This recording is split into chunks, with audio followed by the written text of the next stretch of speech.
And we're live! Live. Hello, live, Dan. Live! Hello, Tommy! You're like a very happy sprite today, aren't you, Dan? I've just discovered Haribo. Oh, That and fizzy you're late to the drinks. party, my friend. You're late to the party. I am late to the party. And speaking late to the party, I had visions of you in the car waiting for my letterbox to drop tonight because you were late. Yep. And you're Yep. normally early, and I normally tell you off for being early, but you were late today. And I'm like, he's waiting for me to drop it. I'm waiting for you to drop the ball. Well, anyway, I dropped it right as you were getting out of the car. So what is it, Dan? What are we talking about to kick off this month that is just Dan, June? Well. As you know, this in today's edition of Just Nickelodeon June, we have everyone's favourite Nickelodeon films back to back all month long, and I've got an extra day in this month than what you've got next month, so you're in for a treat. Oh my God.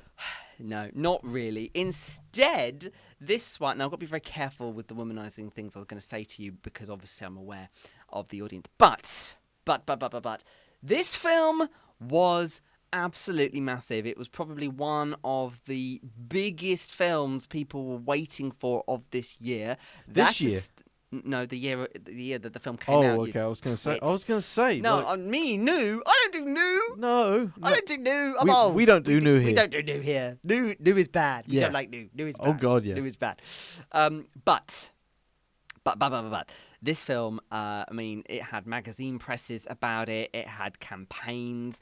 Game shops around the world were going gaga over this film.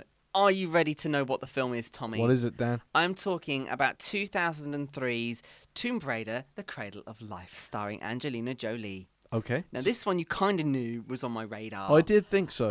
And This is a sequel, am I look right? at how relaxed he is, knowing that it's not done by Nickelodeon. Nickelodeon are not that bad, man. Come on. So, if I'm right, Dan, this is a sequel, is it? It is a sequel, yes. It's a two-movie. It's a two movie. Okay. Now, of course, some would now argue in the present day that this film is now part of a trilogy because there was a film we got a few years ago, but it was completely different actress. It was a different part of the series, more of a prequel. Mm-hmm. So I'm not going to count that. I'm going to count this as a sequel to a duo, to a pair of films. A duology. A duology. Is that even a word? It is. It's not a word. In the film terms, it is. Where you get your education from, man, is worrying. The street. Well, anyway, in true Tommy fashion, I'm now going to read this from Letterboxd. Fire away. My screen's bigger than yours. Weird flex, but okay. Okay, right, here we go. Firstly, this film lived up to every expectation thrown at it. The video game said, I just will ask, you haven't seen this, have you? No. You haven't. Is this the one where she punches the shark? It's not. That was the first one. Okay. That's all I remember from both movies, to be honest. Okay, well, this one I think's the better one. The video game series for which this film is based is my all-time fave. And the controversial game released in the same year as this film is also one of my faves. Sorry, Steve. I'll tell you more about that in a moment. Okay. Definitely want to get into that. That was huge in this year. Angelina Jolie took on the lead of Lara Croft with ease and was certainly the perfect fit for this role. In true Tomb Raider form, this film showed us mystery, character, and of course, we got some iconic reference players of the game would absolutely love. We got some absolutely iconic references back to the video game for which the film came from. Sure. Despite its obvious game links, this film took a very dark turn. One that I know was stripped from various streaming services recently. You know how censorship is these days. Indeed. So I got this on Blu-ray, man. Okay. That's how you're going to be watching this one, okay? Because, oh yeah, you're watching this one. Okay. But don't worry, I think you'll enjoy this. It's better than the first one, is it? In my opinion, yes. Okay. Absolutely. But I've got them as a box set if you want to Dutch, go into the first one. But this is one of those films you don't have to watch the first one Okay. to enjoy it. Right. And that's another thing I love about it. Yeah. Because it's the same thing is true with the video games. Mm-hmm. So I love how they've kept it true to its form. Because when they get something that was a game first and adapt it to cinema, very rare do they get it right. How many Tomb Raider games had come out by the time this film came out? Ooh, we were at the release of Tomb Raider 6 at this point. 6? 6. When did the first one come out? Ooh, 94, I think. Before us? Jesus Christ. That's a pretty hard game. I bet. Well, You thought Toy Story 2 was hard. Is that the one that I've played like in your old house before? Is it? I've got absolutely no idea. I just remember being very annoyed at one of the games when you jump and you have to press a different button to grip and then another different button to climb up. Yes. It was just a bit too complex for my liking. Yeah, anything. But I remember you showing me the glitch. Anything not. But that wasn't this one then. That No. was the second one. But Yeah. anyway, that wasn't the first one. It was the second or third. Anyway, so the adventure and story of this film were deep and intriguing, and a must-watch for lovers of the game, and as well for those who have never played it. Okay. Which is you. Yeah. The game of the same year, Angel of Darkness, was rushed to fit in with the release of this film. I meant to put film up at game. Oh, never mind. Basically, this film was coming out in the year of 2003. And they want to capitalise on it with the game. They wanted the game to come out at the same time. It meant rushed development, and it meant for a very broken game to be released. And I assume this would have been on the console of PlayStation 2. It was on the PlayStation 2. And the first Tomb Raider of the entire series to not be on PS1. Ah, right. So this video game had a lot of pressure. It had this film, it had a whole new console to now deal with. Yeah. New developers, for obviously, who were there for the PS2. Yeah. So you had a whole lot going on. And on top of this, they were trying to play with all the new things that the PS2 could do. Yeah. So they were trying to get on with, newer graphics, newer controls, newer features, because you can put more into a game on this new console, which doubled up as a DVD player. So they wanted people to buy the film and the game, because everybody at this point was going gaga over the PS2. Yeah, yeah. As you recall, it had a lot of problems with sales over the first few years. Yeah, isn't the PlayStation 2 the most... 100%. The best-selling console? To date. Even to date. Yeah. We're in 2025 and it's still holding that record title. Rightly so. The thing is, the problems with sales that it had were not that it, there wasn't controversial issues with the sale. Shops could not get them in. Shops couldn't stock them. They were flying off them shelves. It was kicking Xbox out of the water, I imagine, and probably Nintendo a lot as well. Yeah, Nintendo's GameCube did not fare well to the PS2. Neither did the Xbox. I think the Xbox came out a little bit later, and it didn't fare well to the PS2. You've got an older console that's downing. I toyed with Xbox 360 a little bit. So did I. That was in my teenage years, but I always gravitated back towards PlayStation. Yeah, I'm the always. same. I am the same. But I digress. Please continue. Well, no, we're nearly done. Don't you worry. So yeah, of course, Angel of Darkness was rushed due to the release of this film. They wanted it together, so that was anything. Anyway, I'm thrilled to be enjoying the now improved remastered version of that video game. Okay. Which came out in February of this year. Oh, really? And they've released it on more platforms. So obviously, 22 years later, they decided. I know, like on the original version, it's also on PC, but you can also get it on PS4, PS5, Nintendo Switch. You can get it on obviously the latest Xbox console. You get it on all the new stuff. And because there was a lot of cut content that they had to do to obviously shortcut the release to the game, I started the new game and straight away into the level. Really? I've now got a choice of path. I didn't have that in the original. So the game took a major improvement. But anyway, back to the film.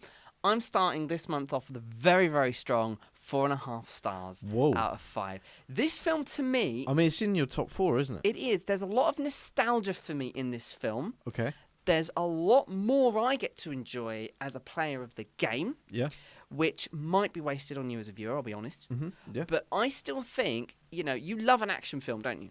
Yeah, a mindless action film here and there. Why not? You can do an action film, and this is an action film. This has everything in it, and without that censorship, I think you'll definitely appreciate it. It's going to be out of your comfort zone a little bit. Yeah. But I think it will definitely be better for you than the game. But that said, the things you didn't like about the game I got you playing on the PS1, you might actually enjoy the non-glitched version of the game of the year, 2003, Angel of Darkness. I'd say... You might do. Yeah, when it comes to media, I'd say I am maybe... crap at it. Yeah, that. Very much so. But more so, I'm probably maybe like 15% video games, and the rest is music and film. Okay. That's probably as far as my media goes. Okay, but it's not bad. Yeah, but 15% video games at most. That's not bad, considering you didn't have a good experience as a child. Neither did I. Toy Story 2 really ruined our lives. Great game. It's a great game, but it consumed us. It's a toughie. Let's be honest, it consumed us from the inside out. It's not good. It's it not did. Good. But anyway, that's my review of this film. My first review in a long time. One that I've read on the air. How did I do? You did very well, Dan. You did very well. Thank you. One thing you forgot is what I usually do, which is on the last paragraph put to close. Oh, sorry. To close. To close. Tommy's watching this movie. But beyond that, you did great. You did great. Okay, well, I'll incorporate it. Well, here's a little spoiler for you. Okay. It's a question as well. How many animations have I got planned this month? I've got 4 left. How many animations am I planning to throw in? More than not, so I'd say a solid 3, at least. 1. Just 1? Oh yeah, I am trying to catch you out so you can't guess me. I'm making it so you can't work me out this month, Tommy. I'm going for it. Which Cars movie is it? 5 stars. Cars 2? Ugh. Oh, God, no. Even I'm drawing the line at Cars 2. But anyway, guys, my advice is if you want to proper go back in time, buy yourself a PS2, get this film on DVD, and get Angel of Darkness on PS2 as well. To ready your life out, because that's what I love about the PS2 today. Just for perfect... You can do it. Just for nostalgic purposes, watch the DVD in the PS2. Remember when people used to do that? It was the cheapest DVD player of the early noughties. Definitely. And in my opinion, it's still the best one. Yeah. I played a DVD on my PS2 the other day because my PS4 was round Ellie's, and all I had to watch was I had to watch DVDs on my PS2, and I thought, wow, I've really jumped back 20 years, 25 years. Felt good though, didn't it? It did. It did. It does. did. It has that effect. It does. Definitely. It does. Did you know the PS2 supports closed captioning? I did not know that. You can, if you plug it in analog, you can fiddle with your TV settings and get the TV to read closed captioning out your PS2. Oh, nice. I'll tell you what, that little thing's full of surprises. You can get an internet adapter for it and everything. I'll tell you what, we do not know what computing power we have in our homes, mate. The PS2, PS4, PS5, screw that. PS2's where it's at, man. What was special about PS3? There wasn't really anything special about PS3 at all, was there? It had a HDMI jack on it. Okay. In fact, the most popular feature was it was the first PlayStation with a Blu-ray player. Oh, right. Yeah. However, that's not true. PS4s are so much faster. PS2 had the early edition of Blu-ray version 1, which read bigger game discs, which is how that little box of wonder could run huge games. Baffling. That's how it kept going into the 2010s with game releases. Games are being released on like PS4, PS3, and PS2 at the same time. The more you learn. I tell you what, a perfect piece of engineering. Yep. Never get rid of it, my friend. Nope. Never get rid of it. And one thing I really don't like about new consoles is that the memory card is built into it. That's not even a memory card. It's a hard drive. Yeah. But that's the thing. Like, if I'm playing like a game on the PS4, and I'm almost scared to turn it off, because like even though it auto saves, yep. I'm used to. Yeah. Okay. Go to the main menu. Yep. Save. Go into save. The message that says "Do not turn off." Yep. You know where you stand. Finding the memory card. Finding Rex hold the memory card in Toy Story 2. He loved holding that thing. But the best part was, with a PS2, you could take your game out, take your card out, and go to your friend's house. Yeah, it was great.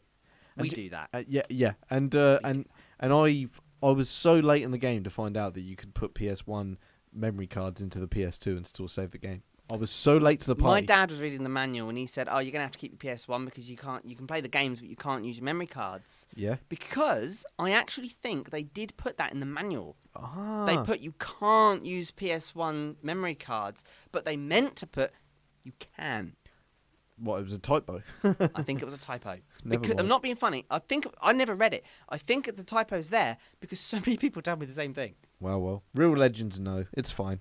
It's fine. We know where we stand. Yeah. Right, well, anyway, Tommy, there you go. You can now go onto my Letterboxd and read a actual review from me. Oh, I'm looking forward to doing that. You can print it and frame it. It's that rare. Up on my wall. Honestly, we should actually get all of my reviews for this month and just put them on the wall. Just plaster the whole room with it. I predict there's going to be at least one film that I'm going to review this month that you're not going to like. This isn't it, by the way. I think you're going to love this one. Okay. But I really do think that there's going to be a film I'm going to pick that you're going to hate. Well, are there any picks that you know I'm going to love? Well, there's some that I'm guessing you're going to love, like this one.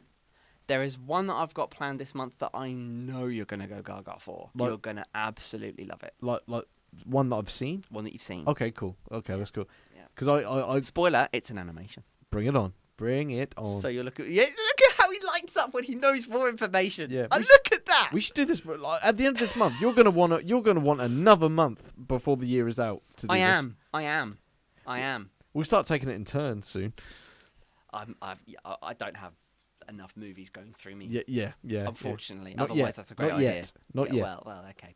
Right. Well, anyway, you guys know what to do. You can follow us on Letterboxd. Don't follow him. He's not reviewing anything this month. Well, even if he is, it's pointless. He's not talking about it. Very true. Follow me instead. I'm interesting now. Yeah. Follow this guy for the whole month. I'm actually interesting now. At Dan Moore Radio is where you can find me over on Letterboxd. And of course, here on YouTube, you get the best of both worlds, so why not? This is where you want to be, right? It centralises the whole lot, and the best of the Letterboxd from both of us is right here on this YouTube channel. So, just subscribe to it, hit the little bell, be notified whenever we go live on here. Absolutely. Did you just do an impersonation of the bell? Okay, good. Well, anyway, you guys have a great week. Tommy, you might as well say something. Well, say good night. Oh yeah, I mean, I've said so little during this recording. Yeah, have a great week, everyone. Take care.